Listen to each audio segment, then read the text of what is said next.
just as a Floridian, as somebody that grew up in West Central Florida, I was sad to see the news that Hulk Hogan passed away today. He was a major icon for anybody in Gen X. I can tell you, growing up then in the 80s and particularly the early 90s, he was really big. And he actually really was a star first before even he was Hulkamania, but when he was Thunder Lips in Rocky III.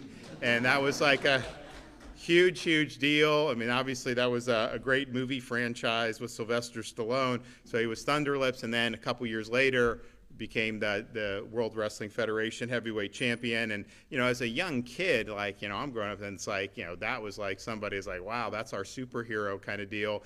And the fact that he was from a Tampa Bay area when I'm growing up there, I was like, oh my gosh, like this guy lives in our area. And, back then when they would do these big events like WrestleMania, you could go to it, which obviously I wasn't in a position to be able to go to, but they didn't have even pay-per-view where you would pay for it to come on the cable. They had closed circuit, so you could go to like a venue and they would play it on like a really big screen. And so like the first few WrestleManias, I think, were like that. And I remember WrestleMania 3.